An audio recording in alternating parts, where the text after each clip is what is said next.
So one of the unfortunate cliches about African leadership, and it's a cliche because it's happened so often, are men who won't leave the stage.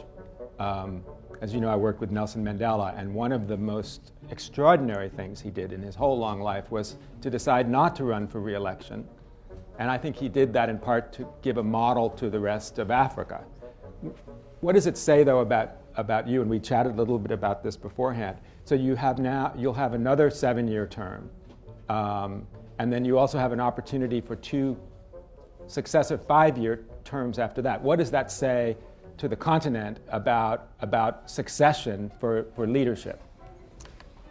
Well, I know quite a bit about Mandela. In fact, I was fortunate at different times to associate with him. And what I know also is it is not entirely true that he left because he wanted to have that as a demonstration of how to deal with the power. No, there are other reasons. But my point here is, in fact, in 2002, I'll tell you a story that answers the question to an extent. We were with him in Barcelona. There was former President Bill Clinton. There was the current Secretary General of the UN, Guterres. He was Prime Minister at the time in Portugal, and a number of other leaders, and we had a discussion.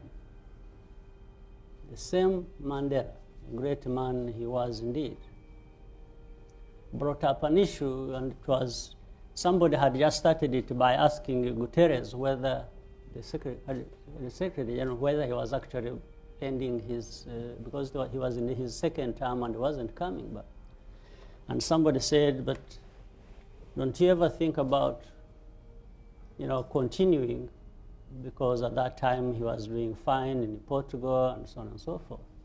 But that sparked a conversation where, in fact, Mandela angrily was telling people at the time, he says he's tired of, because it was happening and there was a case developing, and I'm sure you are aware of this, in Namibia, about Nuyoma, who was supposed to continue, and there was a discussion and there was external, backlash that, he must go, he can't stay, and so on and so forth.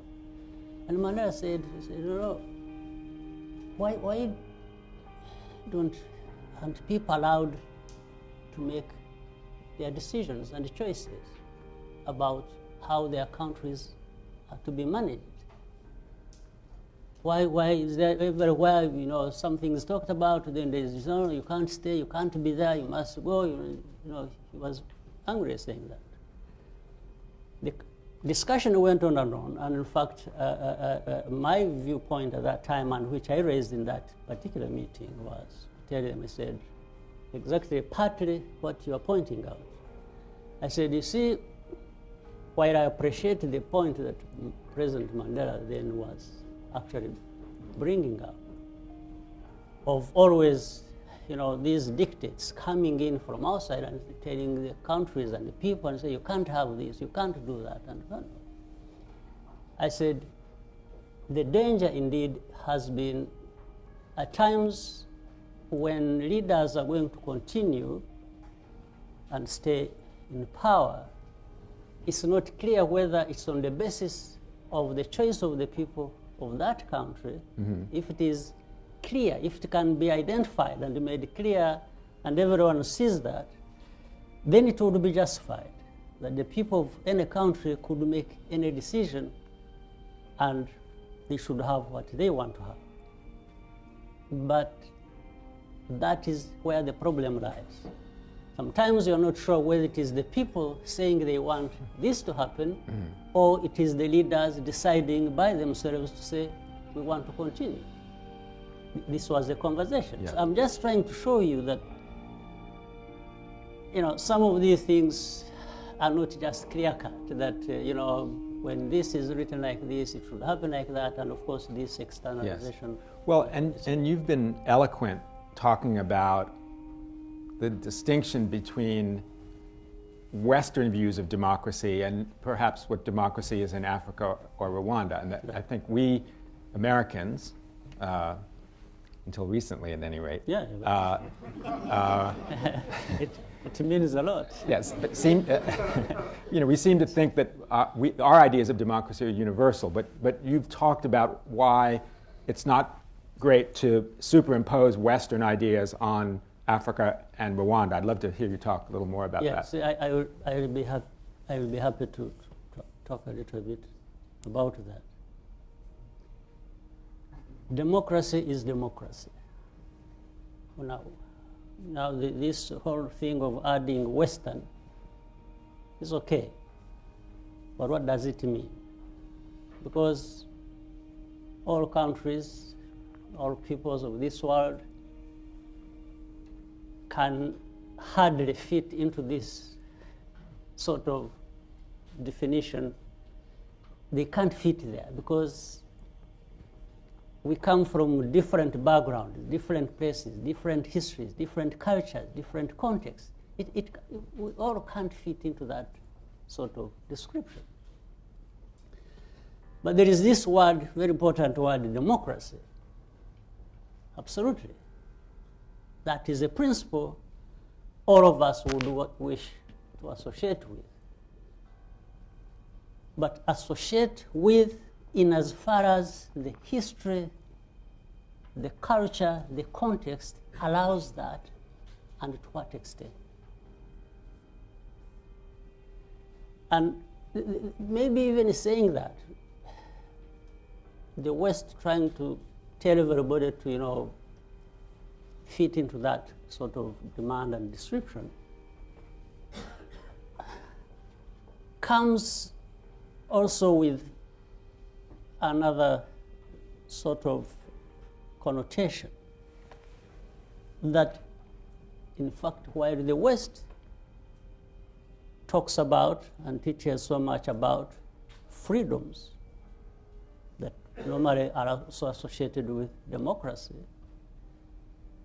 by indeed imposing or telling people how they should live their lives without this context, this history, or values and cultures that people have been brought up into, is actually denying people freedom.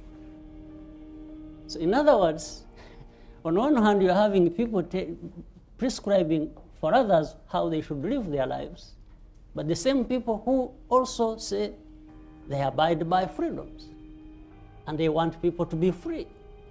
How am I going to be free when you want to dictate to me how I should live my life? This becomes the question. Mm-hmm. So, and of course we have seen also the consequences in this across Africa in many places. One thing adding to another in a history of a long time, where, until recent, even in the recent times, dictation made to countries how they should run, manage their politics and their lives. Problems happen, and the same people who imposed what must be done will turn around and blame the same people for the problems that will have developed out of what they imposed. We don't need to look far. You can take a case of recent cases of Libya. Libya was no democracy. Gaddafi had his own problems with all of us and across the continent. He had problems with his own people. Now some people, part of it was created from within on its own. Other things happened from outside. And they went to Libya and bombed the hair out of everybody in Libya and ended up with Gaddafi dying. The question is, what is happening in Libya now?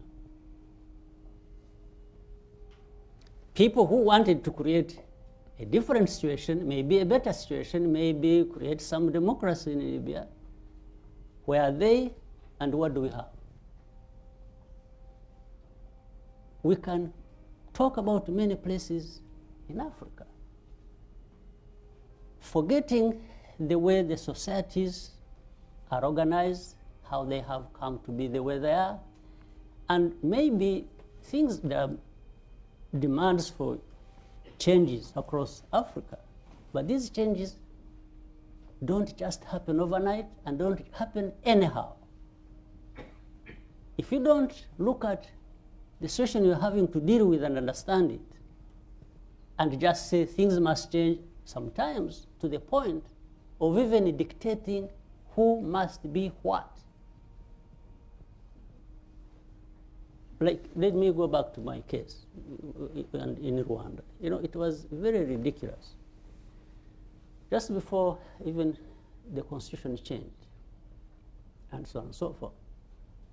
From across, we have friends all over here in the United States, Europe, wherever. And they would say, oh no, President Kagame, you must go.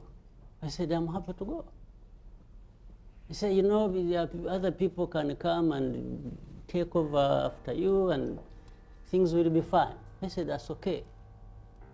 I said, how do you want me to do it? They would even name names. They would, Rwandese. They said, no, no, but so and so can, you know, do it, and so and so. Or you can actually look for somebody, you can groom somebody and have him, you know, take over from you, and so on and so forth. And then I would point out a couple of weaknesses in that. First, I'm saying you are the people who are teaching us about democracy. At the same time, you are actually coming to me and saying, you know, so and so can actually be president of Rwanda. So you are the one choosing. Well, according to that double standard, of course, for them, if that happened, it would be democracy, because they wanted it. Second, I would say, if you are telling me to choose who takes over after me, again, it's not a democracy you are telling me, actually, that we should be respecting. So, meaning you are saying, either we choose or you choose who takes over from you. That's a democracy. And then I asked them, I said, how about the people of Rwanda? I haven't heard of them in this decision. You are just saying we can advise you who takes over after you, or you can actually decide who will take over after you. How about the people of Rwanda? Good So idea. it goes on. So there's absolute confusion about this whole, you know, definition and the application of many things we are told we should be doing. And the people of any country are left out of this process and decision making.